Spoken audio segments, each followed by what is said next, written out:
We're back. Hi. We're here. Hi. Good afternoon, everybody. Well, for us, it is afternoon, but it's kind of evening. Good evening, everybody. Welcome. It is Thursday. It is Status Coup. Careful.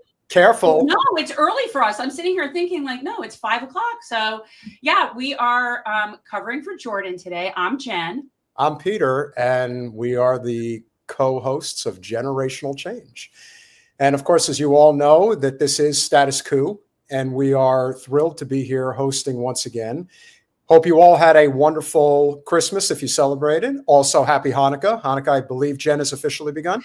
It has, but I am a solstice girl, so I already had my solstice festivities. But yeah, Hanukkah, I believe, started yesterday. Yes, and a big shout out to our friend Holly Horn. She is already on the horn. She will be being a mod in the chat, and that's obviously very important. Guys, remember, what is one of the most important things that we must do right when we get going on this stream? Remember, everybody hit the like button. Smash that like button. Make sure that you share this as far and wide as you possibly can. And of course, make sure that you are, if you're not currently, one of the reasons why Status Coup has become such a successful podcast is because of supporters like each and every one of you. So becoming a paid member, being a paid member for as little as $5 a month, or as Jordan likes to point out all the time, as little as 16 cents a day, it is one of the most effective ways to help this channel continue to grow, because it is essential that you are involved in a very proactive way. And so for as little as $5 a month, make sure you get over to statuscoup.com/join if you aren't already. And remember, it is the holidays. So if you are in the giving mood, as many of us hope that you are, you will continue to spread this message far and wide. It is essential that we continue. Give people subscriptions to Status Coup. Yes. Well, that's what somebody did for us. Yeah, no, it's great. And it's sort of, you got to pay for your news. You just do. It's just sadly, because what's provided for us for nothing is such garbage. And so we really do need to support people that are actually doing journalism and putting out information that we would otherwise not have, which is really scary. So it's important for us to support the people that do that. And I don't know anyone who does that domestically. Really. We are already off to a great start. Joseph Mencius, I believe is how you pronounce it properly, has just become a YouTube member. Thank you so much. Mencius, that's what I said. Yes. And we absolutely we welcome new member Joseph. Absolutely.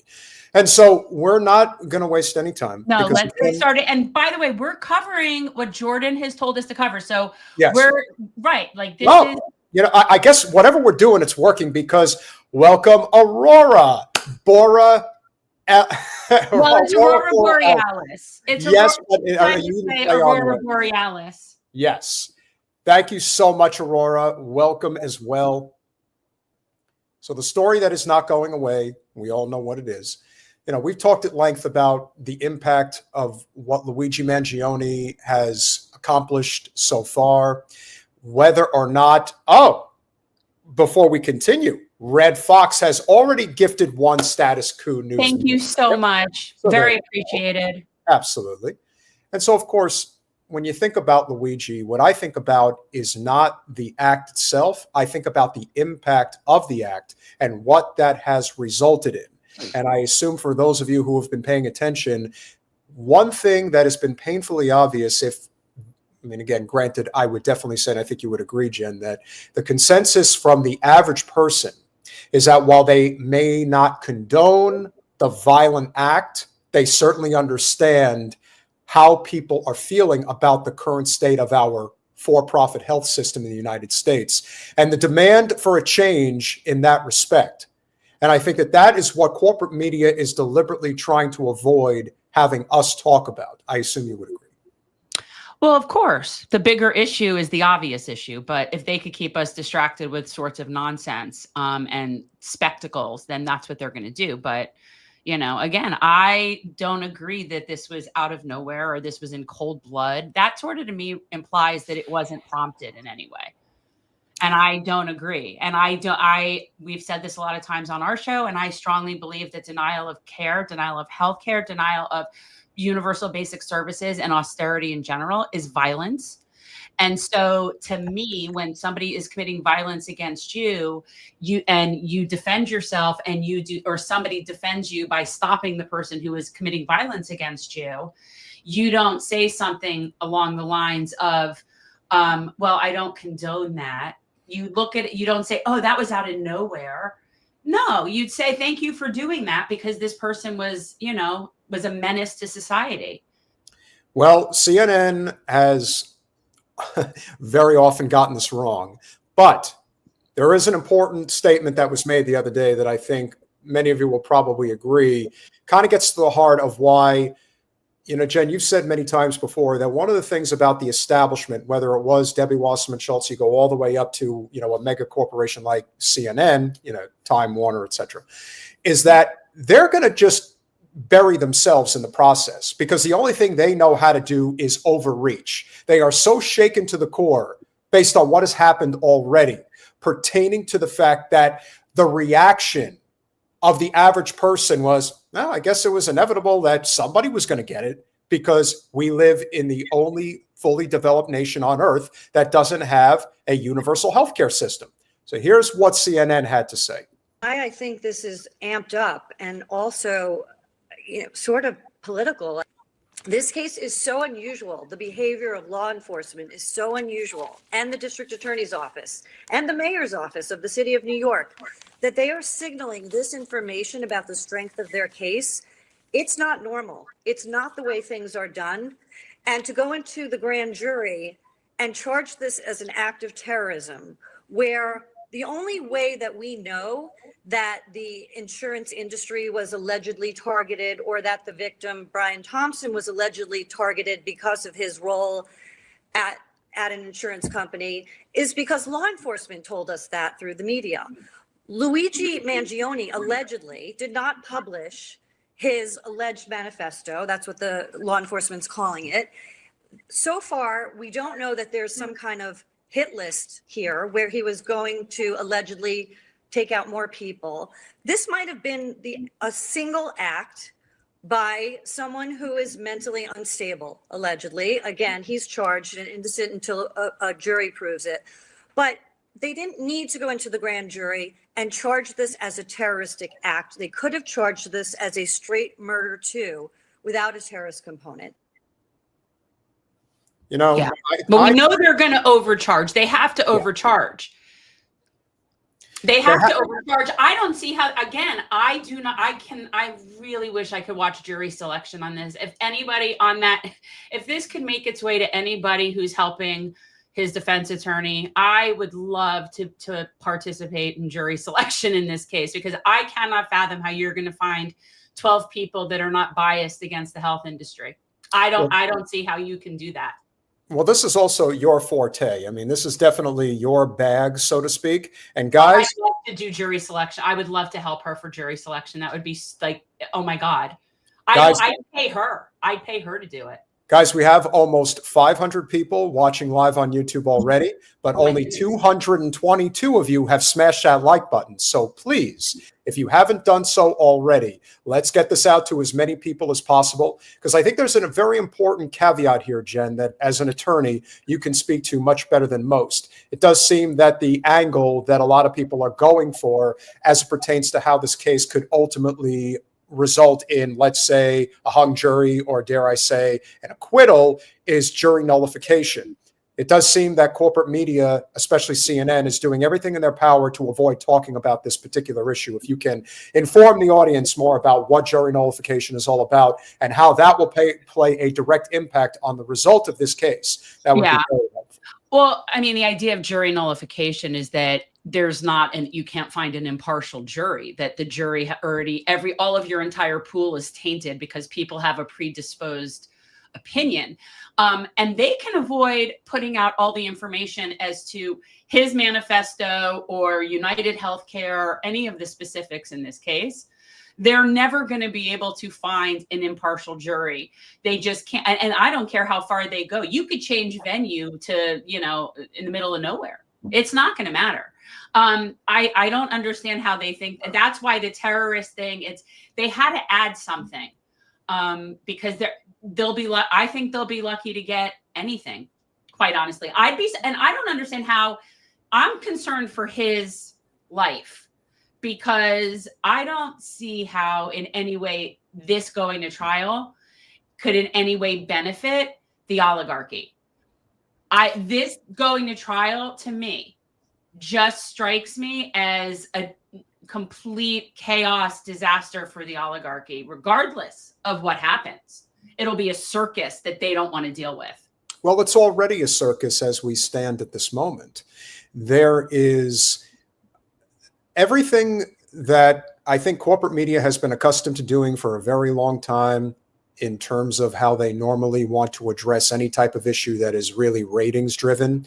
Oh, it's about Mangione's haircut, getting, going to arraignment. It's the fact that, he is somebody who is considered attractive, and you have a whole bunch of women that are standing outside and really want to support him, and blah, blah, blah. If this gets to where there's a trial, then that kind of circus outside will be like nothing, because between then and the fact that so many people have already been donating to help support his legal fees, there is a public outcry for him, regardless of whether or not the elites find it, they find it very distasteful. I see how they're so shocked by it. But at the end of the day, I just don't see how they're going to be able to make this go away if it's a public spectacle.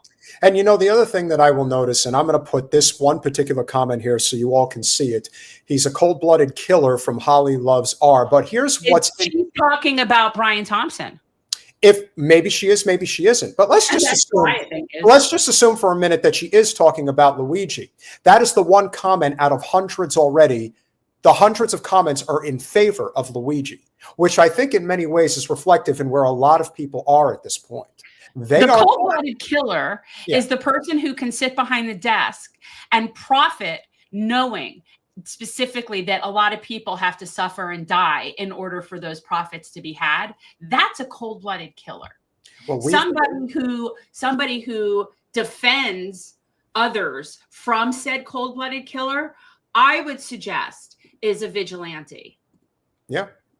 And not only do I think that is what the real problem is here, but as we've pointed out on our show, Generational Change, regarding Bill Burr, is that he said it best. He said, you guys think that you can get away with murder because the way you do it in terms of the context of our current system is that it's clean.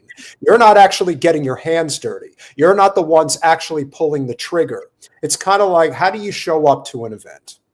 Do you show up in a suit and tie? Do you speak a certain way? Do you, I'm not going to specify this to anybody. I'm just going to say that I have been in the presence, whether family or friends, of certain trips that I've shared with Jen where I've gone to certain places where they expect you to be a certain way. Like you can't show up at the pool without, certain types of shoes on.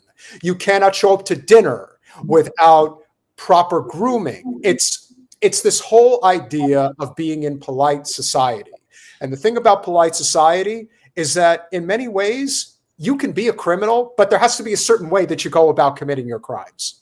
If you do it clean, that's okay. No, it just has to do with if it benefits capital. Well, sure. Yes. But that's the only thing that matters. Crimes that don't benefit capital are the crimes that get most penalized. Crimes that benefit capital are ones where people get golden parachutes. And this is our distorted perspective, and also what we tolerate as citizens and people in terms of violence by our government against us. But austerity is violence, and we live it every day. And people that are struggling to live, that are working and struggling to live, that's violence against them. And so to view it any other way is just giving a pass to people that are cold-blooded murderers just because they do it as cowardly as possible. And I'm not going to name any names because Jen and I Jen always gets on me to make a point to never address any of the other content creators by name. But one thing I would highly recommend, and I'm sure those of you who are in the chat already know some of the people that I'm referring to, but pay very close attention, especially to the bigger, successful, financially flushed with cash channels that are coming down as hard as an anvil on people in support of Luigi Mangione and a universal healthcare system. That we must have law and order. That Brian Thompson had a family and kids. Again, are there people that are not mainstream media that are harping on things that way? Oh, they most certainly are. Really? Because nothing I watch. Good. Yeah, I wouldn't expect you Well, to. you know, I don't watch that. I don't watch drivel. However, there is a lot of drivel out there. And remember, sometimes people do it just for the sake of getting clicks. There is that element too. No, they're worried about their sponsors. They're worried. They are. And they're worried about losing people and ending up like crying on TV like David Pakman. Why did I lose all my subscribers? Okay, so you said the name. I'm not. I didn't even know that's who you were talking about. I was just thinking about that. But like the issue that I mean, fundamentally, the issue is that if you do not see that this is a class war at this point, and you have not properly picked your team, then it's like your privilege is showing. So to me, like there's only one way to view this in terms of the United Healthcare CEO and Luigi Mangione. There's only one way to view that is on the correct side of the class war that we're having. Listen, for all the people in the chat, fellow citizen keeps coming in hot with the right comment, and that is the truth. You know, I do think a lot of times it isn't necessarily whether the channels agree with the sentiment of supporting the status quo, supporting the for-profit health system, but they also know from a bread standpoint that if they go along with that narrative, that the odds that they're going to end up on the corporate algorithm and that they are going to see a substantial spike in viewership, which is going to lead to more money, is one of the main caveats that I think is employed by a lot of these channels. And that to me that's even worse because you know what you're doing is wrong. But the one thing we cannot deny is that while the corporate infrastructure doesn't really know what to do in this situation, what is, I would think, evident to everybody at this point is where the people on the street now stand. And we do have a few clips to play for you guys. This is going to give you an idea of exactly what the mindset is of what is actually going on. And so, guys, make sure, and also we are going to have a stream on our channel, Generational Change, with close friend of Status Coup News and close friend of Generational Change, none other than Steve Grumbine of The Real Progressives. We are going to be breaking down the recent documentary, Follow the Money, with Stephanie Kelton, which is going to talk about MMT. So I hope you guys will tune in. But very importantly, I think it really goes to show you, and big shout out to John Farina of Status Coup News, who's been on the ground in Manhattan covering a lot of the protests, a lot of things have been going on aside from obviously the great work that Jordan's been doing on the ground. But this is what the people are thinking. This is what the average person is thinking regarding Luigi Mangione and a for-profit health system. So this is their jury pool. Let's see. Yeah. Is it terrorism? We'll see. You condone or don't condone what Luigi Mangione allegedly did. They're charging him as a terrorist. The feds are charging him. It seems like the victim here seems to be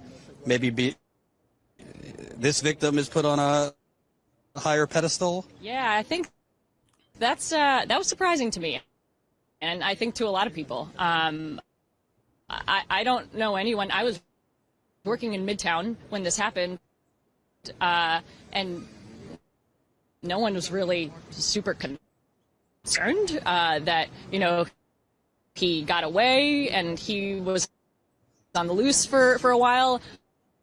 I don't know anyone who was concerned in New York City, to be perfectly honest. So I don't know really what that's. You and others weren't, quote, terrorized? Right, exactly. So that's an interesting charge, and I'm curious to hear what supports it. And I also believe that the sentiment that she's sharing is one that many people are sharing, and it isn't just related to what has transpired with the whole Luigi Mangione, Brian Thompson circumstance. I think anybody who lives in a city like New York recognizes just how near impossible it is to survive. When you think about what it costs to rent a one-bedroom apartment, it is insane what little you get for your money. And that's just for your dwelling. Then you factor in your food, you factor in your travel, you factor in your commute. This is the daily grind that several million people every day in New York feel. That's not even getting to your freaking healthcare. And you can imagine the expense that adds, the layer that adds on top of everything else. And once you understand how broken our system is, this is one of the, I would say, after effects, even though it's many years later, of Bernie's 2016 run when he brought single payer to the forefront of the political discussion. Now, as you've said many times, Jen, we were getting a revolution one way or the other. It was going to come peacefully with Bernie, or it was going to come violently with Trump. And people, I assume, decided to F around and find out. And boy, did they F around, and now they're finding out. And I do believe that there will be others that will do the same thing if there isn't a modicum of justice that is put forward for the mass population. I don't see it happening. No, I think that this is what I was just saying about the class war. That's what really this comes down to. And I think that more and more people are realizing that they're on the same side.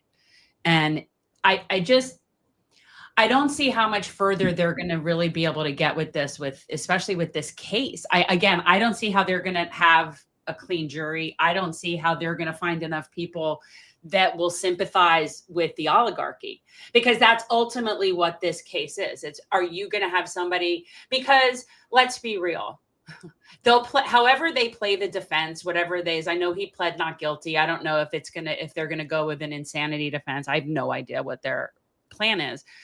But he's going to come off infinitely more sympathetic than the victim, regardless of what his defense strategy is. So it's going to be very, very difficult to find a jury that is comprised enough of members of that class to not be on the correct side in the class war. I don't know. Are you going to be able to find 12 people sympathetic to the oligarchy?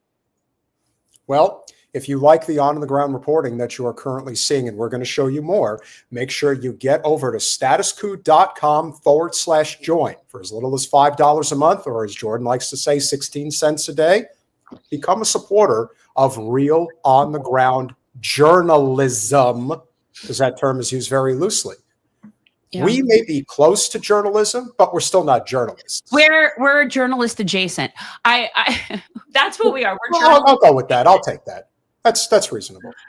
Yeah, I think people, we are looking at this, and I would love to look at this from a strictly very logistical, judicial, very smart approach and be like, well, if I were sitting on the jury and they presented the facts and it was beyond a reasonable doubt, that of course I would find him guilty, because our system is supposed to work that way. The problem is, over the past 40 years, we've watched our judicial system fall into the state that it is in now, wherein Amy Coney Island is on the Supreme Court, where we have these justices that are just completely political and just act like this is so rogue at this point that our judicial system has so little credibility that it doesn't even bother me to think that somebody would sit on a jury and be like, screw this crap. Screw this, not guilty. And I hate to say that, because I really do want to believe in the judicial system. It's something I do take seriously, but they've so ruined it. So why shouldn't it be used that sort of, it's broken, why shouldn't it be used to benefit the right class in the class war? I like the idea of the Luigi bill. Not that anybody would ever put that forward for obvious reasons, but I still think it's a very good idea. I don't think anybody would complain with that. That's awesome. And this is not the only clip that we have to show you guys. We've got another. This is another on the street commentary from a regular, everyday New Yorker. About them charging him with terrorism. Do you hear it smoking up? Excuse my language. It's so stupid. Like choppy? Yeah. People are way more scared of mass school shooters that shoot up like little that. children every single day. The other one was All the time. How many mass shootings have we had in this country in the past couple of months? And one person kills one guy. It's just, it's proof that they're scared of us. As this lady over here said, we're waking up, and they don't like that. So, terrorism. And she's absolutely right. Too choppy. We can't play videos that are choppy like that. Well, I tried, but I think that the message is still what matters. And the message is that the people are waking up, and every day that goes by, more and more people are going to be expressing the same type of sentiment, which is, and this is what we've been saying on Generational Change, you are not putting this cat back in the bag. That's not happening. This, I don't want to say it's a foregone conclusion, but it's too obvious now.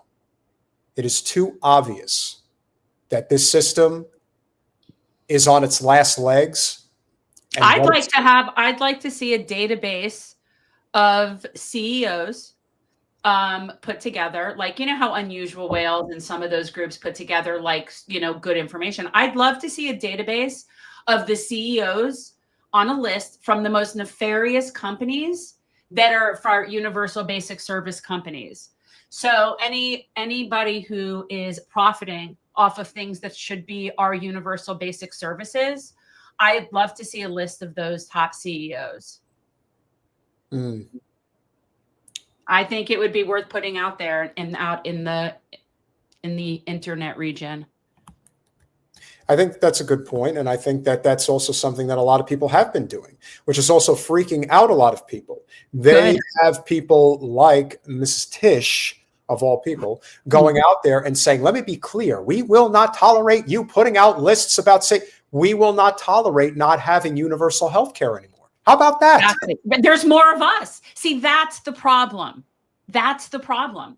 There are infinitely more of us than there are of them. So I think I've solved the technical difficulty. So I'm going to play this clip now, and this is what this young lady had to say. What do you think about them charging him with terrorism? It's fucking, excuse my language, it's so stupid.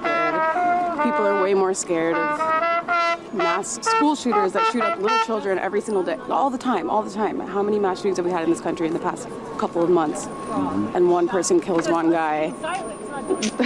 It's just, it's proof that they're scared of us. As this lady over here said, we're waking up, and they don't like that. So terrorism is crazy. Nobody's terrified of him besides CEOs, and they can be scared all they want if kids have to be scared to go to school. Yeah, and Kathy Hochul, New York governor, is setting up hotlines for CEOs to call, setting up these hotlines for CEOs if they're scared and feel threatened. Poor babies. Oh, I'm so sorry for them. Like, aren't they hiring more security? Like, just carry a bulletproof backpack. That's all you have to do. It's very simple. If kids can do it, you can do it. Don't be scared. That's crazy. That's actually crazy. A hotline? Yeah. Okay, cool. Yep. That's why we're here. What do you think about the media's response? Because they're scolding the citizens for how they feel about this, but they're not saying anything about the for-profit healthcare companies that are basically using AI to deny claims and kill more people. It's all propaganda. The media works for, you know, the billionaires and the millionaires, so I don't care what they say. And they can call us crazy, they can call us whatever they want. We're not standing behind murder, we're standing behind what's right, and that's that healthcare is a human right. Every other wealthy country can do it. Okay, we pay a little bit higher taxes and we get more bang for our buck. We're paying high taxes here and it doesn't go to anything except for this bullshit. It's so stupid. It's so infuriating. It is. It's infuriating. That's how I feel all the time. It's infuriating. So the amount of money that was spent just on the perp walk for Luigi Mangione. and make no mistake, that is taxpayer dollars because that's state. Big shout out to new Status Coup members, Janet, Akira, Samil, and Daryl. Remember to go over to statuscoup.com/join for as little as $5 a month. Become a supporter. So on the are we ground. going to talk about that clip or not? Yes. I'm just asking. It was scrolling. I have to do my job. Do my job. Let's wait until we're done. But like when somebody's talking and speaking, let's wait till they're done before we put something up and distract everything. Let's do that. It's considerate. Okay. Let's do that. Can you? So I thought that it was pretty clear. She thought that the whole idea of that CEOs being scared was hilarious, as do I. I think I think it's very real. I think they are scared. Oh yeah. Oh no. I think it's totally real. That's why I think it's hilarious. Mm-hmm. Yes. Good. They should be. They should be. They should be scared. When you live in a country with this many dissatisfied people, disgruntled people, people that are desperate, have nothing to lose, and have fluid access to firearms, and you're one of the people that is standing between them and what's really rightfully theirs, yeah, you should be scared.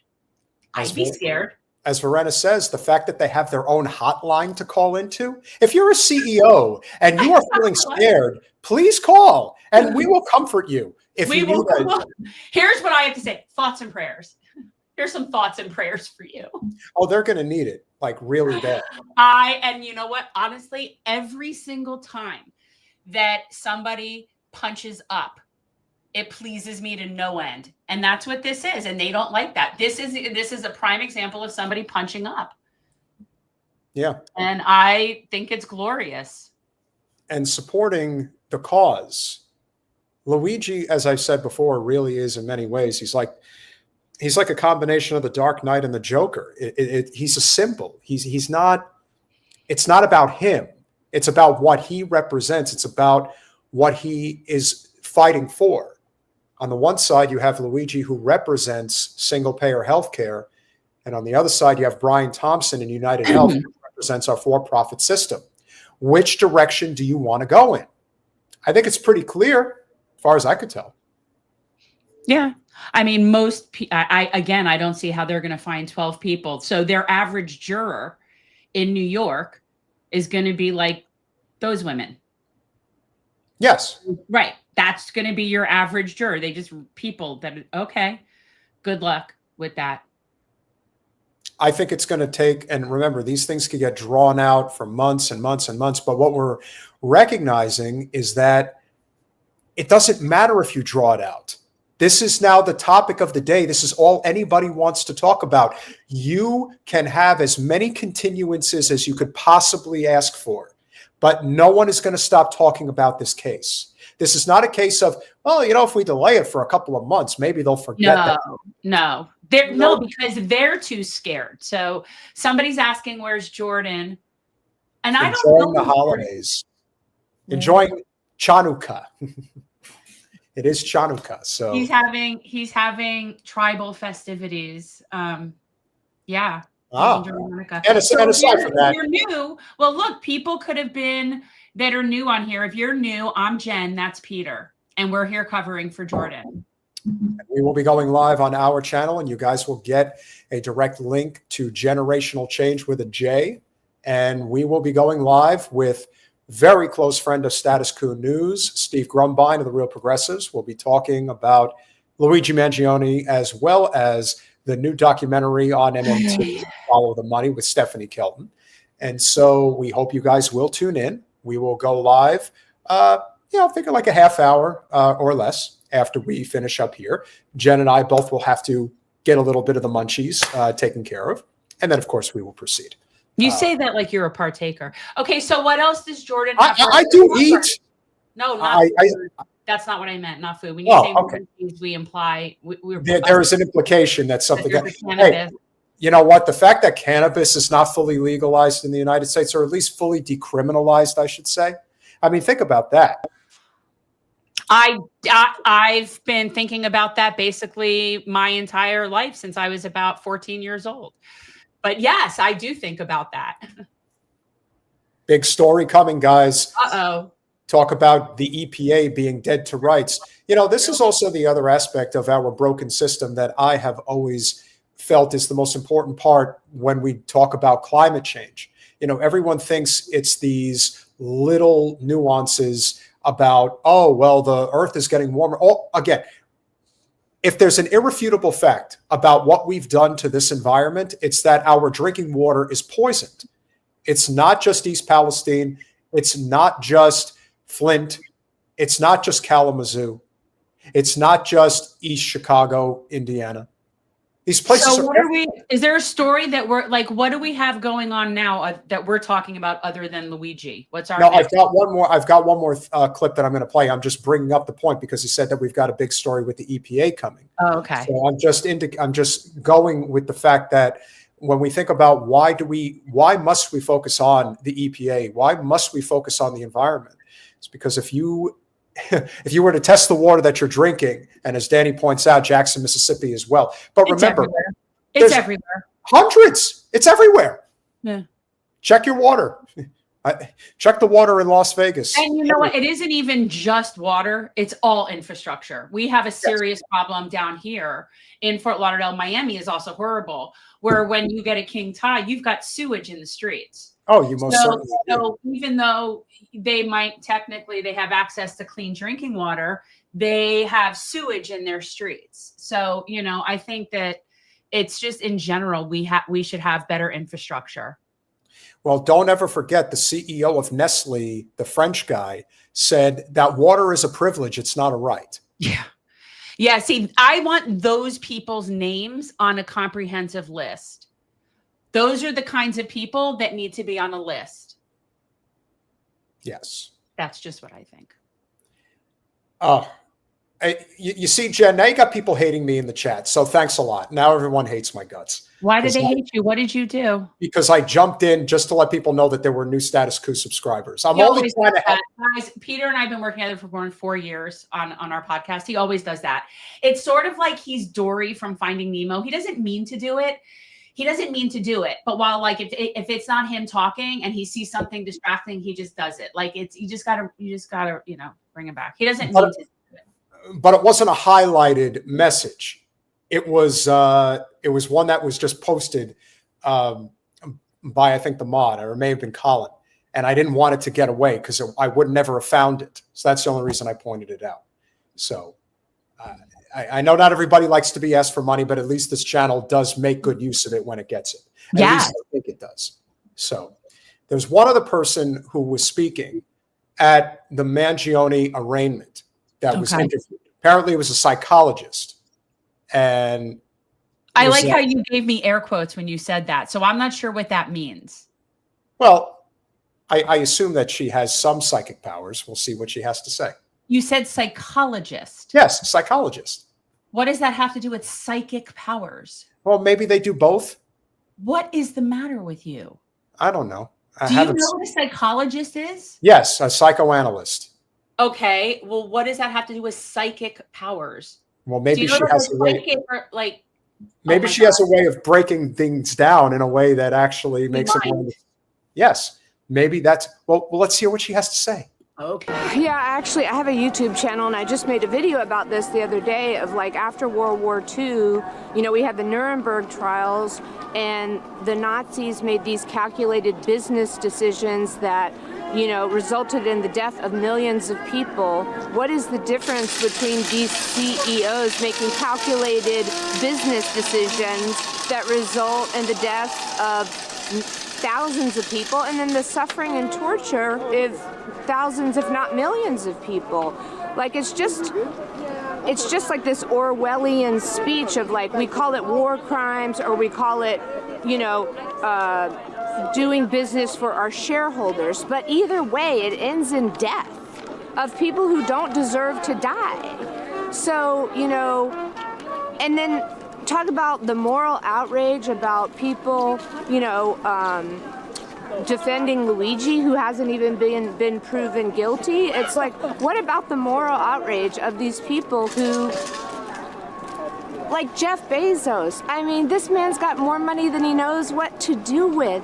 There was a study done during the pandemic by this guy who said that Jeff Bezos in 2020 could have given every single Amazon employee, which was 287,000 at the time, $110,000 bonus for the year.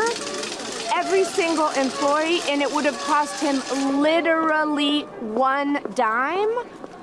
And like they can't even give people health insurance? That's insane. Completely insane. You know, she is right. And when I don't think people can really wrap their heads around how much money these oligarchs really have. That's okay, but here's the only difference. And not that I have a problem with pointing out Jeff Bezos, because, you know, I think but look, they're all garbage to me. Like, these are very small little men that we're talking about.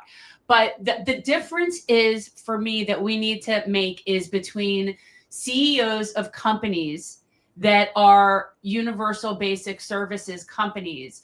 CEOs, the difference is, while Jeff Bezos is disgusting, and ultimately, if you followed the money trail, I guess would be invested in all those companies somehow. He's not the person that's sitting at a desk denying people health insurance and coverage, whereas somebody like Brian Thompson is. So not all CEOs are necessarily capitalizing off of things that are universal basic services, even though I do find him disgusting. I'm just saying to me, there's a difference between the guy who's saying water isn't a right, but between something like that and Jeff Bezos making money off of people getting packages really fast. Right. Yeah, it's as you've said, there are three. I don't like him. He's disgusting. It's like you said, there are three elements of a society that cannot function and thrive if they do have a for-profit motive behind their entire infrastructure, and that's healthcare, education, and corrections. And so when you think about the type of billionaires that are profiting off of people's suffering, you think about the CEOs of, let's say, United Health, Blue Cross, Aetna, Cigna. Here's a little caveat that I'm not sure a lot of you guys know. Do you know who the biggest shareholders in United Health are? BlackRock, State Street, and Vanguard.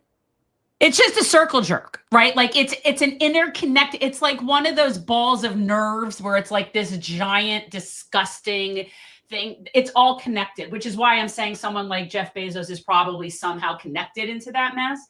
But I do think we need to distinguish, especially someone like you who doesn't want to completely get rid of capitalism. Like, I think the biggest problem in the world is capitalism. I'm not a fan. But at a minimum, we have to take the things that are services that are universal basic goods and services off the table of that capitalism system. And all of the CEOs that are in the way of that, and there's a bunch of them. There's a bunch of them. I mean, let's be real. There's a lot of industries that we have that are making profit off of things that should be universal basic services, whether it's education, healthcare related, pharmacy related, corrections related, whatever. All of those CEOs should be lanced like a boil off of the skin of humanity. They are. And that is why, as I've pointed out, even though I'm sure people have very strong opinions in the chat regarding RFK, I felt that he was the one person who ran for president in this cycle who really honed in on a particular issue that maybe is as outsized as any that we are all facing on a regular basis. And that is the impact that private equity, a la BlackRock, State Street, and Vanguard, have on housing in the United States. By the end of the decade, it is anticipated, if we stay on the current trajectory that we're on, that they will own 60% of the single-family homes in this country. That is a crisis of such epic proportions. If you want to talk about just how bad the economy is right now, sorry, Sam, you're going to have to deal with listening to this. You can go, but everyone else is going to hear it. Look, and I'll say, I always say it on our show, the opinions of Peter Hager do not necessarily reflect that of me, but there are things that RFK has said that I agree with. And there's a lot of things that he says that I think is not okay. And he's definitely off on a lot of foreign policy. 1,000%. But therein lies the bigger problem here. He's not wrong when he talks about private equity. He is not wrong when he talks about BlackRock, State Street, or Vanguard. They are all part of the same corporate machine that is the end game of capitalism. which ultimately will lead to either a social democracy or fascism.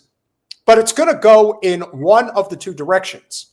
As I said, I'm not here to celebrate RFK, but his statement is correct. As long as private equity is allowed to continue doing what they're doing, think of it this way. If we have another crisis similar to 2008, 2009, what do you think is going to happen? People are going to lose their homes again, and then private equity giants are going to swoop in and scoop everything. So if we're not dealing with the fact that this is a colossal problem, especially as it relates to why we have a for-profit health system, this is why we have to hone in on this, because if that domino falls, you can knock them all over. Again, the biggest shareholder in United Health, and I guarantee you it's probably the same for the others, BlackRock, State Street, and Vanguard, the biggest shareholders in United Health. That is who is standing in our way of having a single-payer universal healthcare system. That's what we need to deal with. We need to, there are many steps. Why do we allow private equity, Shonda? We don't. It's not that people want these things. It's that the system is so broken that we have no way, or at least currently, of fighting back against it in a way that can just take them out. If you're really curious, I highly recommend a book by friend Tom Hartman that's called The Hidden History of Neoliberalism, because that's really will answer that entire question. But I would go back to the Reagan into Clinton years, but that's where that's from. But yeah, there's a whole history to how we ended up in the shit show that we're in right now. Remember, one of the main reasons why healthcare is not affordable in the United States, and again, like I said, guys, think of it as, think back to like the 1980s and 1990s when you think of your home entertainment system and you think about what it looks like behind the TV with all of the different wires all zigzagging and crossing together. Well, that is essentially our broken economic and political system as it stands today. There's a reason why they spend so much time putting forward propaganda, dividing and conquering us along social lines rather than class lines. Because when class lines are brought into the equation, we have an immense amount of agreement. That, to me, is how we unite and are actually going to take things to the next level. Because if we just focus on the fact that we have a for-profit health system that is killing, on the low end, 70,000 people every year from lack of care, that's not even factoring in how much people have to pay for private health coverage that doesn't amount to anything. Think about it. $10 million a year to Brian Thompson did what exactly? It made him a rich man by basically killing people in the process by denying them care. Right. That's the process. I love the amount of people going on and on in the chat about Tom Hartman now. It's so funny. Yeah. Well, people, I was just recommending a book that really concisely explains that what somebody was asking about how we ended up in this private equity problem. And that is just a concise book that explains that history. I wasn't making a political statement, but it's just funny. Well, no. And a lot of people do not want to hear. We also have to be better at how we coalition build by making it so that it's our side. That is correct. We don't have to break bread with people who insist on protecting the broken system or thinking that if we just elect more Democrats, that's going to solve the problem. It isn't. The change we seek will come from outside this two-party system. While I will always have a soft spot and commend Bernie, particularly for 2016 and what he did to start the conversation, Luigi Mangione, with one shot, did more to change the narrative on universal health care in the United States than 2 years of national campaigning by Bernie Sanders. Exactly. So when you see elite people or some, talking head like Chris Cuomo coming on TV and saying violence doesn't solve anything, I think, quite contraire. It seems to be solving things because we have talked more about this because of that than we have since Bernie's first campaign. So what does that mean? What it means is that the people now see what it takes to actually get something done. And since the reaction from just one has been as significant as it is, know this, that change will come. But I will say, and I'm not trying to tell people what they should and shouldn't be doing, and I want to be very clear about this. I'm not saying that the CEOs of the mega giants in the for-profit health system aren't part of the problem. They certainly are. But make no mistake, it is the private equity giants that have control of this system. And it's not just health, it's everything. It's all interconnected. And they are, you want to call it the heart of this broken system? They are. They have no reason to exist. And remember, BlackRock and Blackstone are not the same. But it is to me. And quite honestly, I don't care to know the difference.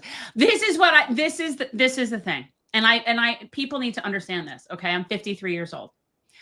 I cannot really bring in new information without losing some information. So I balance what I'm willing to waste my mental energy understanding. And one of the things that I do not need to thoroughly understand is the difference between Blackstone and BlackRock. I don't care. I just don't care. So that's not one of those things I need to waste mental energy on. Yeah. But what you have to remember is that between the Democrats and the Republicans, the Democrats are funded by BlackRock and the Republicans are funded by Blackstone. So either way, they're winning. The only way they don't win is when the people on the outside are united along class lines. When that happens, there is massive infrastructural change that will take place. That is what is going to ultimately lead to the future that we seek. If we're going to have a single-payer healthcare system in the United States, it's going to take millions of people rising up and saying there is no other path forward. I am so for it. Let me tell you, I am so down. I am down for the revolution. I am in it. I am like, I've always been saying Trump facilitates the revolution much faster. Yeah. No, and we do have, and there's no question, and I saw this comment just now from Tim Wise, and Tim's been on our channel. Good to see you, Tim. The bankers control the BlackRocks. Learn how fractional reserve lending is a wealth transfer or remain enslaved by ignorance. Look, there's a lot of things that the system is designed to keep the people in power exactly where they are or accumulate more. But, Jen, you have a very famous saying. What is that? Oh, yeah, I have a lot of them. You're going to have to be more specific. Pigs get fat, hogs get slaughtered. That's it. That's not my saying, though. I mean, I can't. I wish I had a saying that I could claim as mine. I would love to. I don't really have a saying. I mean, not that I know of. I mean, I've always just copied cool things. Well, perhaps, but you've made it your own. And I do think that we are in that hog stage right now because we are observing what the powers that be are in their reaction to what has happened. Is their reaction a reaction of people who say, well, you know what, maybe we really have gone too far. Maybe we do need to consider what's in the best interests of the people. Even who do you think is saying that? Who do you think is concerned with the best interests of the people? Who? Not that anybody I could think of specifically, because I don't know what they're saying behind closed doors. Well, which people who you suggest, like what group of people are you talking about that are what they're saying? Like, I don't even know who you're referencing. I would think that this is more along the lines of, well, here's the thing. And this is why this is such a seminal moment in our nation's history. And I have said this before, and I will say it again on our channel this evening. There is no reason for for-profit middlemen in between us and our doctors. They have zero reason to exist. Zero. They offer nothing. They provide nothing. And they never will be worth anything. And no, they're worth a ton. That's the problem. They spend more money lobbying Capitol Hill than any other conglomerate, and it's by a wide margin, by triple, if I remember correctly. I think they spend 3 times as much as the nearest lobbying conglomerate on Capitol Hill, which I believe is still big oil. But we still, whether we like it or not, ladies and gentlemen, we still live in a world where we do rely on fossil fuels. We don't want to have to rely on them. And I personally am an advocate for nuclear power. But as we currently stand today, we are not off of coal and natural gas, which we desperately need to get off of. but people still use this. Is there any reason why we have private health insurance? Is there any reason why big pharma exists? No. They just figured out a way to maximize profit within a broken economic and political system. Any of these elected officials that are bought off by corporate special interest money, it doesn't matter if it's health. It could be anything. You think because they brag that they stopped taking money from the NRA, that means that's always Debbie's argument. But so what's our next story to cover besides healthcare and Luigi? Because I feel like we're like beating a dead horse at this point. Well, thanks. I was just. I said we. No, I was just trying to have my moment. That's what pontificating is for. That is exactly what pontificating is for. Because I want you to have your moment. Let me see. I think there was a story. Yes. I do not have. Let me see if I can link this. Give me 1 second, guys. Can you at least give me a general idea? Do you see the subject line of the live stream? Nancy? Oh, okay. Okay, so we're talking about Pelosi. Not AOC Pelosi, just Pelosi. No, regular Pelosi, the original Pelosi. The original. There's not only AOC Pelosi. There's only one. But this should not come as any surprise to anybody. And I do think that most of you who've been paying attention, when we think about the breakdown within the very system that we're trying to change at this point, this is where the rubber meets the road.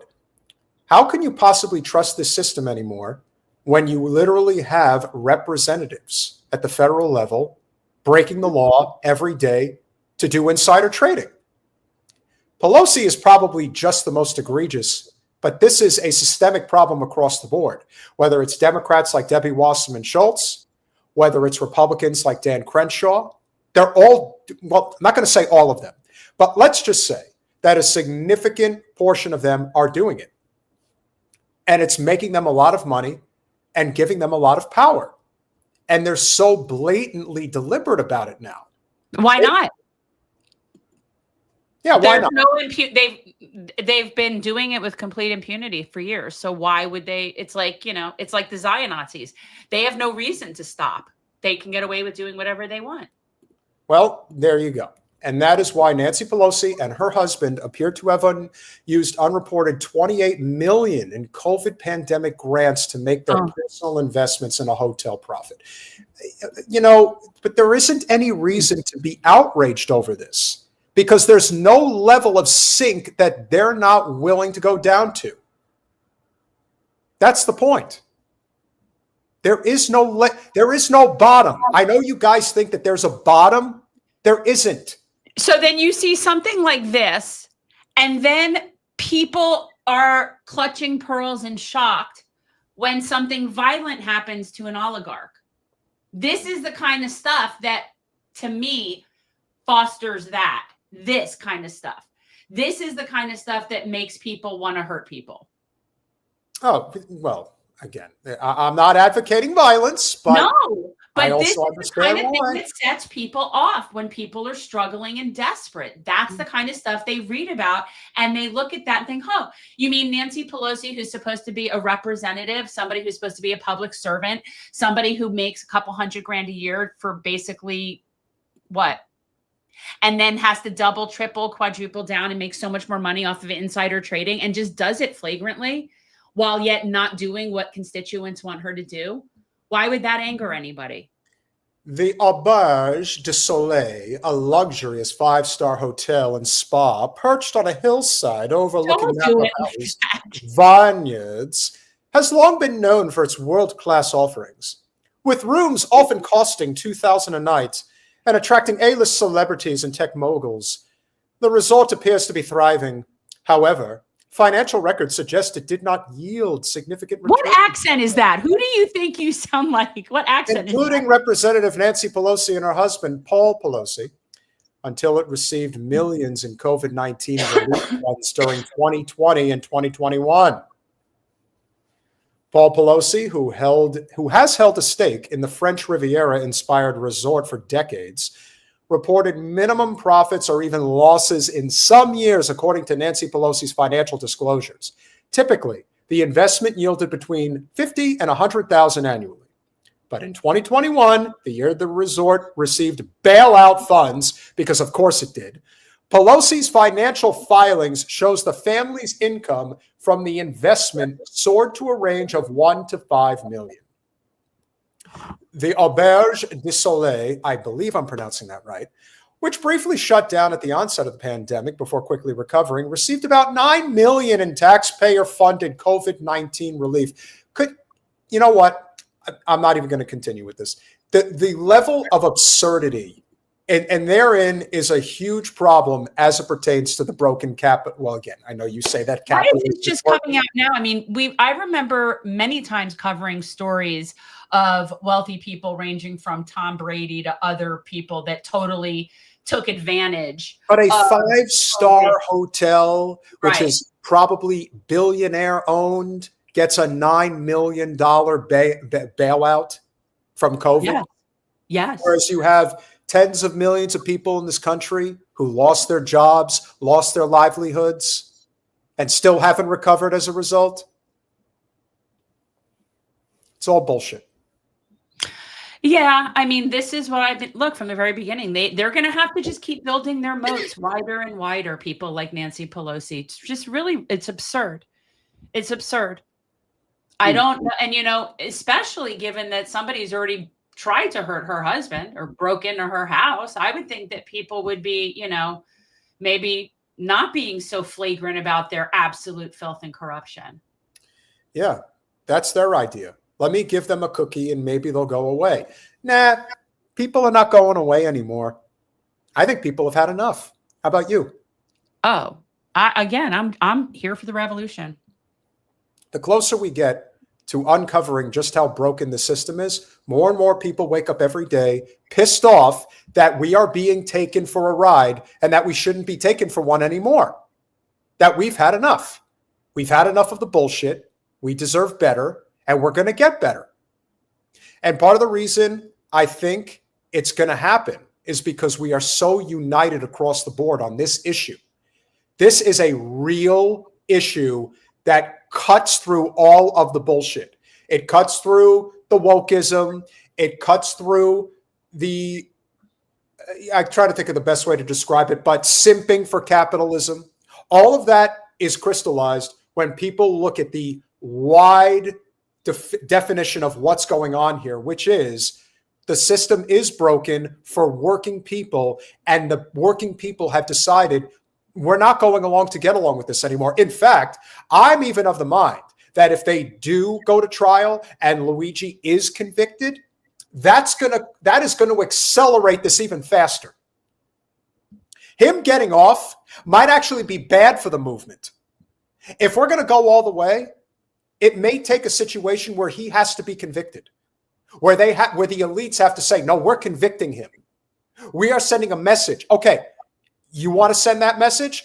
That is the message that is then going to reverberate in the opposite direction. That's what's going to happen. You think people are fucking around at this point when it comes to whether or not they're thinking about who's the next powerful oligarch that they're going to go after? Trust me, this is not a joke. And as Rick says, first you get Luigi, Mario's next. It might be Toad. It might be Princess Peach. You never know. You get the entire Super Nintendo gang together as far as I'm concerned. Catnip, I'm not putting your comment up there, but I did see it. And let's just say that. Well, that's my concern. That's my concern, because I don't see how a trial in any way, regardless of the outcome or the verdict, the trial itself is not beneficial to the powers that be. The oligarchy does not need that. No. So that's what I said from the beginning. I have concerns for his being unalived. Well, remember what Pelosi said when she was asked at that press conference, where they said, should congressional representatives be allowed to trade stocks? You mean what Nancy said? Uh-huh. And her response was, we're capitalists. we're allowed to trade. Yeah. Yeah. But you know what? This is the standard answer for everything. That was the same thing. That was Pete Buttigieg's answer when he couldn't explain how he, as the Secretary of Transportation, was going to fix the supply chain problem that was leading to the formula shortage. And his response about infants was basically let them drink water. And his answer in literal words was, well, we are a capitalist country. So, you know, that's sort of that's their MO. It's also very difficult, as I would point out to everybody in the chat and everybody who's watching and everybody who will see this, that you get to a certain level of wealth and power and you think you're invincible. You think you're bulletproof. You think, nah, it's not going to happen to me. Well, maybe it won't, but maybe it will. I say nobody's untouchable. That's my personal theory. My personal feeling is nobody is untouchable. And the one thing I will say, as much as maybe some don't want to hear this, but be very thankful in this instant that we are a very armed nation. That people literally take that Second Amendment like it's an oath. Like they literally live by that oath of the right to bear arms. Because if this wasn't an armed country and something like Mangione's circumstance happens, you better believe that like community lockdowns would be going into effect. But that's not happening. So it's pick and choose your poison, so to speak. But if we ever want to get where we want to go as a nation, you have to be able to knock over one domino and then maybe the others will fall. But the one domino we have a chance of actually knocking over at this point is healthcare. It is the most consequential issue in everybody's life. Everyone in some way, shape, or form is affected by our for-profit system.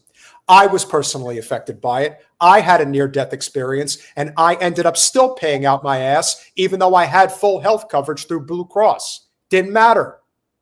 They will always get you. So I stopped subscribing to for-profit health a long time ago. I know I'm taking a chance, but you know what? I was taking a chance with it in the first place. Well, that's the thing. It's not like it really matters anyway. Yep. It really doesn't. Yeah, I've said that, you know, we had that for both campaigns, that the top priority has always been single payer healthcare because, you know, regardless of thoughts on anything politically, that would help the most amount of people in the shortest amount of time. There is nothing that would help more people in this country in one single policy than single payer healthcare. Financially, physically help people, mentally help people, and financially help people. And that is a huge thing to have that taken off of people's plates. Like the idea to unburden people with having to even worry and be concerned about healthcare as a figuring it out, that alone would change people's lives and the weight lifted off of their shoulders like overnight, I think. And for those of you who are going to join us on Generational Change shortly after this live stream concludes, one of our most recent guests, actually, no, he was our most recent guest, excuse me. Butch Ware. We interviewed Butch Ware, who was the VP candidate on the Green Party ticket, and who we both believe could end up becoming a very formidable challenger as the Green Party candidate in California for governor in 2026. And why is that? Because he's already stated that his primary policy that he's running on statewide is single-payer healthcare. CalCare has been an issue that has been floated around Sacramento for a very long time. We've had maybe the best state house representative in the entire California Assembly in Ash Kalra, which is his bill, and he's fought for CalCare for a long time. And of course, we all know what Governor Newsom has done to squash that. Wouldn't it be nice if we had somebody running for such a consequential seat? That is a winnable seat in a state where I do believe it would be winnable for a Green candidate to win a statewide seat. If it could happen there. If they're able to get through the jungle primary. I believe if they were a top two, then yes, I do think he would have that type of momentum. And I do think that that's where electoral politics has a role to play. So if anybody is running for office or intends to run for office, as Felice just said, stop paying the insurance scam. Because it is a scam. What's the point? You might as well walk into an urgent care facility. You're much better off. That is the essence of it at this point. I mean, I don't know anybody else who's being fooled by this bullshit, but that to me does seem to be as big of a clear-cut issue at this point. And if that's not enough, it does seem to me that those that are paying attention recognize it now, because the powers that be are literally rubbing it in our face. Like at this point, they don't care. They know we know, and they're still telling us to get fucked. Okay. So what do we do? Well, depends on how desperate people get. Yeah. That's the only thing that, you know, I've thought it was going to get more violent, before it gets better, it's going to get worse. It's unfortunate, but we are having a class war and we're in the middle of it right now. So it's like, it's moving in slow-mo is what it feels like, but it will be a blip in history at some point. It definitely will. Yeah. So we have one more story that we're going to cover, and this is definitely Jen's bread and butter. Uh-oh. For those of you who have been paying attention just as much as we've been paying attention over the past year, the issue of Israel-Palestine is not just a watershed moment on the international scale, as single-payer healthcare is on the domestic scale. But one thing that is probably very personal to both Jen and Jordan, and to me as well, is the fact that Israel has been, I would say at this point, mass murdering journalists for covering what is going on in the Middle East. Yeah. And why, Jen? Why would one have to kill a journalist? Well, otherwise the truth could potentially get out there. But the irony of it with Israel is they put out their own garbage. They promote their own garbage. Their soldiers put out their own war crimes. So, but yeah, they have been intentionally targeting journalists along with doctors and professors and all other sorts of necessary infrastructural type people. But yes, they've killed, I want to say it's like 200 journalists, almost 200 journalists or so since October 7th. It's a lot. It's 201 was the count that I had the other day. Oh, okay. Yeah. Yeah. Israel's strike on press van kills 5 Palestinian journalists in Gaza. Journalists are civilians and must always be protected. Blah, blah, blah. The Israeli military bombed a clearly marked, of course it was clearly marked, press vehicle in central Gaza early Thursday, killing 5 journalists in an attack that the Palestinian Journalist Syndicate condemned as a heinous crime. Well, they've committed a lot of heinous crimes, but that hasn't stopped them yet. The journalists killed were Fadai Hasuna, Ibrahim al-Shika Ali, Mohammed al-Lada, Fasil Abu al-Kumasan, and Ayman al-Jahadi. All of them worked for Al-Quds Today, a local TV channel. Middle East Eye reported that the slain journalists were outside Al-Wada Hospital in the Nusrat refugee camp when the van was struck by an Israeli strike earlier this morning. Hani Abruzik, a Middle Eastern Eye reporter at the scene, said the broadcast van was entirely burnt and destroyed. It was fully engulfed in flames.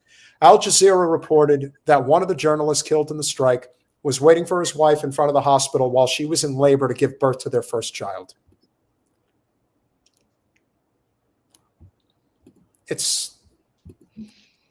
You become so desensitized to it. No, I'm not desensitized. I'm enraged. I'm so angry. This is why it is not hard for me to understand violence. This is why. Because of shit like this. It makes me feel so angry. Like I just think you reap what you sow. Oh, I agree. I just like, this is, you can't constantly be seeing and hearing this kind of stuff and not feel angry enough to want to hurt people. The Israeli military claimed without providing evidence that the 5 men were militants posing as journalists. Israel has repeatedly accused journalists working in Gaza of being militants. International law prohibits the targeting of journalists unless they directly participate in hostilities. According to the Committee to Protect Journalists, more than 130 Palestinian journalists in Gaza have been killed since Israel's massive assault on the enclave began following the Hamas attack on October 7th of 23. CPJ's Middle East and North Africa program said Thursday that it's devastated by the reports that 5 journalists and media workers were killed inside their broadcasting vehicle by an Israeli strike. Journalists are civilians and must be protected. Yeah, we've been hearing that for far too long. A Guardian investigation released earlier this year found that amid a loosening of the IDF's interpretation of the laws of war, of course, after the deadly Hamas-led attacks, some within the IDF appear to have viewed journalists working in Gaza for outlets controlled by or affiliated with Hamas to be legitimate military targets. So as you can imagine, Israel does not believe in international law. No. It does not believe in the UN. And it's even, and the truth is, the thing is this: they have no honor. They have no honor, and people that have no honor, you can't reason, you can't have agreements. They won't abide by laws. They won't abide by any sort of contractual arrangement. They won't abide by treaties. They won't abide by anything because they have no honor. So when we're, the only thing that's weird to me, quite honestly, is that journalists and medical people or their spokespeople thereof at this point expect anything other than that being a targeting mechanism. When you put on a press jacket and you are in the West Bank or in Gaza, that's just putting a target on your back. And it's the same if you look like you're a physician. And so as disgusting as it is, at this point, have we not gotten to where we know that it makes people inherently unsafer, that maybe we shouldn't be putting that out there anymore? I feel the same way about World Central Kitchen. I feel the same way about the UN people. It's like, clearly at this point, can't we just acknowledge that Israel has no honor, doesn't respect laws, doesn't respect anything? So why advertise what you are to them? Like, it's not like it keeps you safe in any way. There's no point. My question is, how do they think this is going to end? That's the bigger question, Jen. Well, I know how it's going to end. I told you how it's going to end when it started. And it's really just, it's like watching a train wreck happening in slow motion. I think so. But when it ends, it's going to be bad. It's already very bad. And it's going to continue to get bad. I believe at this point that empire is just waiting till they can just sufficiently bulldoze a whole bunch of dead bodies into like the Mediterranean and start over. So they're going to wait this out until they can just completely just, go in and level the entire region. Can we close with your thoughts on the fact that there is going to be sort of a shunning of the Jewish community in particular in this country going forward? That they really do not understand how much people hate them now.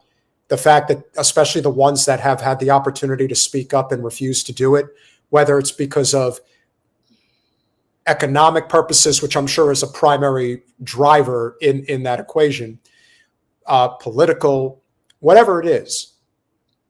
People know what's going on and they refuse to say anything about it. Well, with good reason. Look at consequences. You've got a lot of people losing their jobs. You've got people, like, especially in academic circles, you've got a lot of consequences for people speaking truth to power, and specifically regarding anything to do with the Zionist state. But my thoughts about, where this ultimately is going is pigs get fat and hogs get slaughtered. And yes, they're going to keep expanding. They're going into Syria. They want to go into Lebanon. They are really trying to create this greater Israel, and they can keep doing that.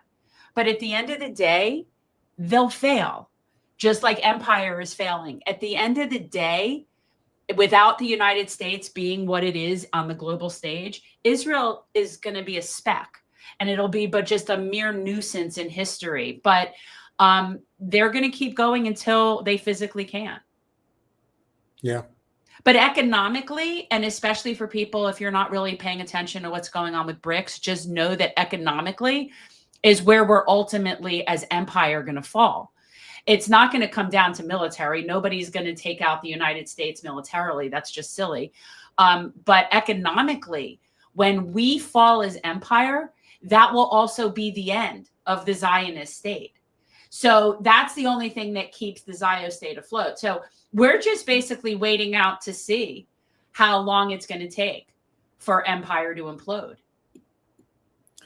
As Robert says, and this is probably the biggest element of why the United States does not put a stop to this, is because we are a completely broken republic that is captured by corporate special interests.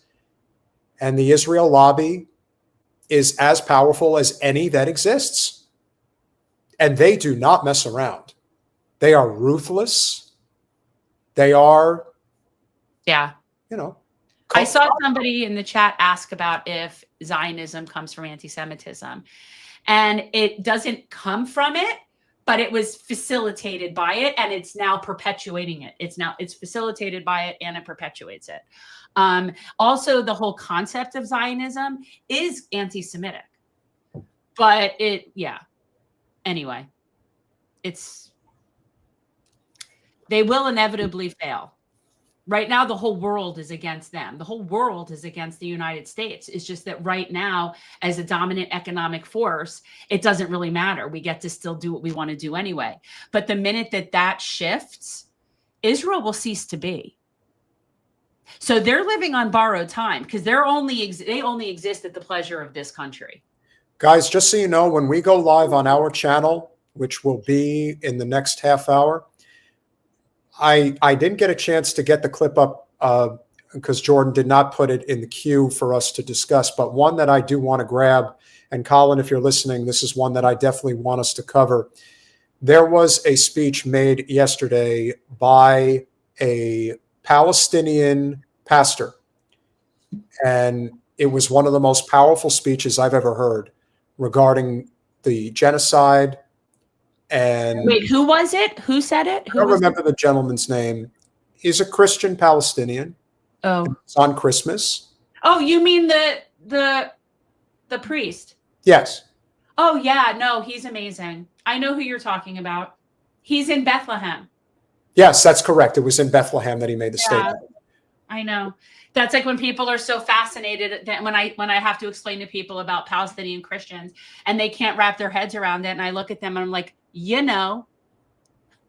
the people that came from the Jesus being from there, those are the people. They're still there. They never left. Same people. Right. Thank you, Vincent. Really appreciate it. Reverend Dr. Munther Isaac. I can picture him in my head.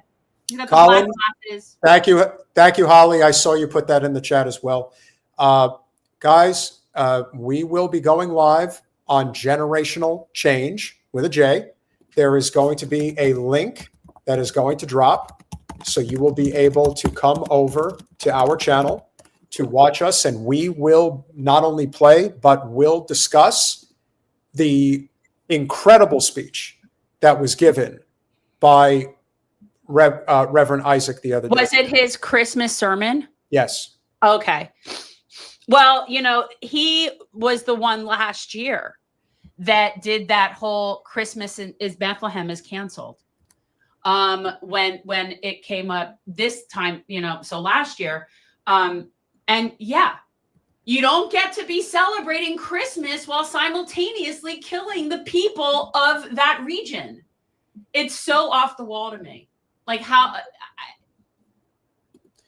I can't. Jesus was a Palestinian Jew. Why don't people understand this? Jesus was a Palestinian Jew. He also wasn't white. No, it was definitely not white. So as we wind down, if now is more appropriate, let's take it from the top. We will start from where we started before and continue. Joseph Mencius, thank you for becoming a YouTube member. Aurora Borealix, thank you for That's good. Okay, you said it good. I get it, yeah. Did I get a cookie for that one? Aurora Borealix, you became a YouTube member. Thanks. Red Fox Mad, good play on words as well. Gifted 1 Status Coup News membership. Hope somebody will take advantage of that. One Take Films, thank you for the $5. Support real news. Fight on Status Coup. Absolutely. to our very amazing super supporter of both Status Coup and Generational Change, Teresa with the $25. Love you, Pete and Jen. Thank you for coming on Status Coup on the regular. We're happy to have It's a you. win-win. It's is a win-win scenario for sure. Heather Upton with the $9.99. Thank you so much. Chat, $9.99 super chat. Absolutely. A new member, Christian H. Thank you so much. Excellent. Every bit counts. And of course, we also have Wanker Tanker, 2 2/5, $5. Thank you so much. 10 years ago, we figured out the richest person had to spend $1 million a day every day from the day they were born to death over 80 years, then do it for 3 lifetimes to spend it all. I wonder who he's referring to there. Maybe Bezos. Or Musk. I don't know who. Honestly, it's like they're having like just constant penis contest, the two of them. Amazing supporter of both channels, Nadia Yvette Chambers with the $10. Stalin on what he foresaw happening if when the USSR fell. It's all been happening, starting right after it did. Operazione Austerita by Clara Mattei, and Neoliberalism by David Harvey are good too. Thank you. Wanker with another $5. Program on corporations, law, and democracy. POCLAD did lots of research into history of the corporate legal form. It is a legal entity. Shout out to Ambient Design, and I really like ambient music. Thank you for becoming a YouTube member.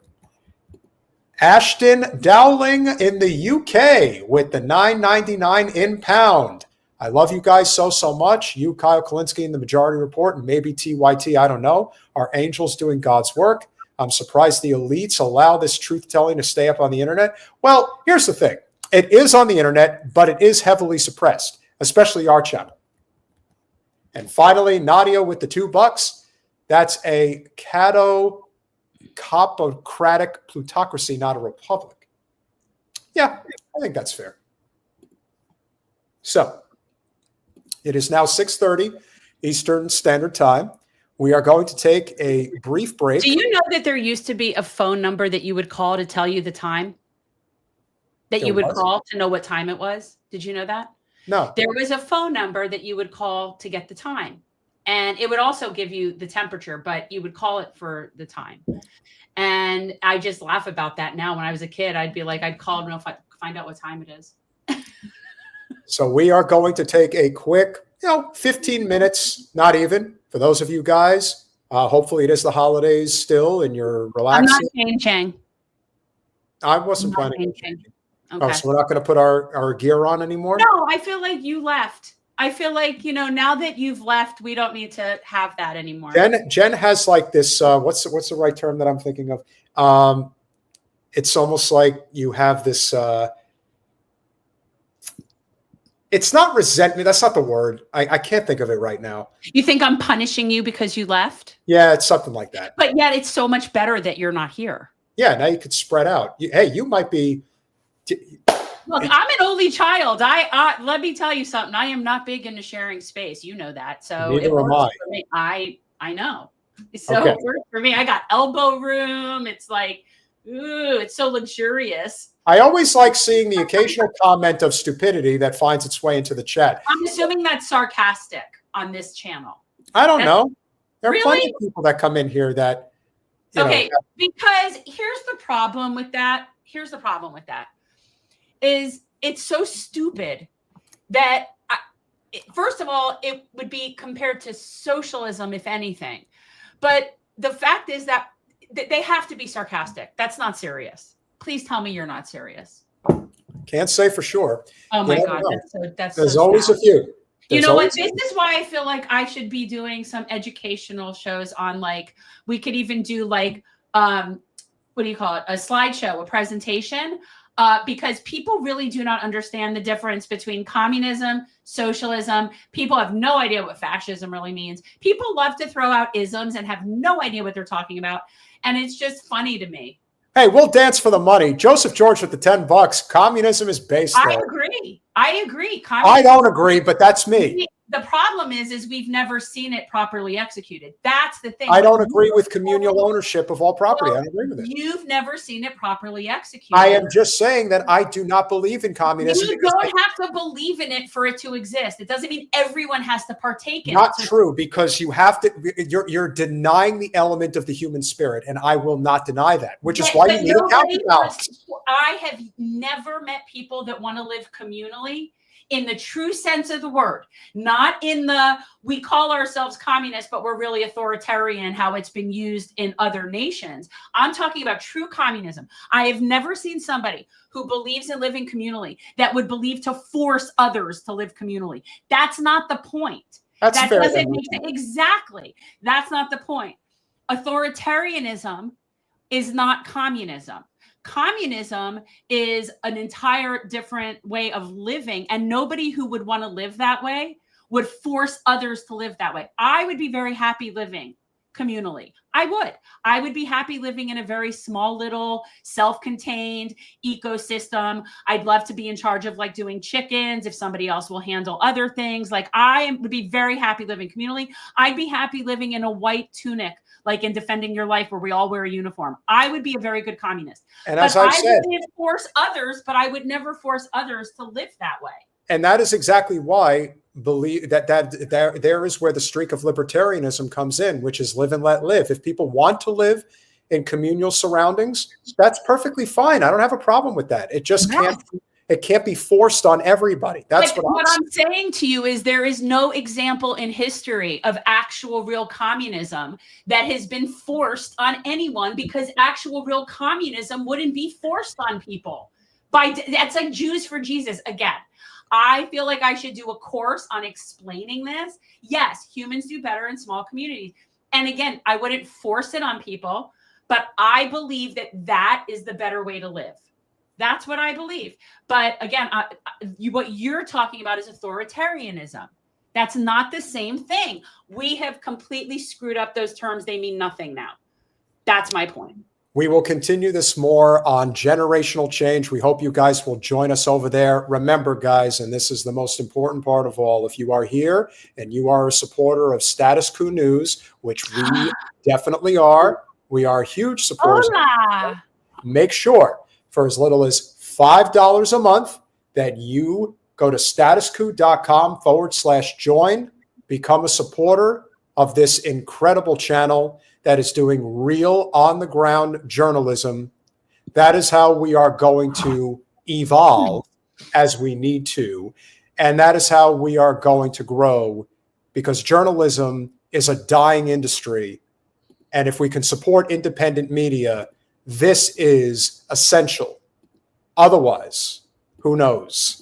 We won't be talking for much longer. But guys, you have to support people like Jordan. First of all, he's been busting ass for years completely with integrity in a system that it is almost impossible to do so. I don't know I don't even know if we're allowed to leave, because we keep getting money, and we got to continue to show our love for the people. And I know, well, that's the thing. I feel like my Uncle Billy used to have the porn shop in San Francisco, and he had the live girls, and you'd put the money in, and as long as you were putting the money in, the girls would keep dancing. Oh, Gloria. I saw that before and I went, hola, Gloria. So we've got somebody in Mexico checking in, which is awesome. And Nadia, one more time with the $5. Gabriel Rockhill has many good books and lectures on how Americans have been propagandized to hate socialism because of lies. Now, that is true. That is definitely true. And Sisyphean Task with the $3 super sticker. Yeah, I think we're just good. I think we've brought some good karma to the show today. They definitely. I hope so. I hope so. I like the Aurora Borealis, true communism, a utopia, and everyone. Exactly. And the thing is, again, a true communist society isn't forcing people to be in it. That's authoritarianism, which is what you keep conflating that with. Well, Some sorry. of us would be perfectly happy in tunics and working in a garden. Okay. Some of us are perfectly happy. And we appreciate you, Bob. Guys, make sure that you smash the like button, share, subscribe. Make sure to spread the word far and wide. And come join us over on Gen Change in about 20 minutes. Join us over on Gen Change. We'll be over there in a few minutes. We appreciate you all. Keep supporting Status Coup.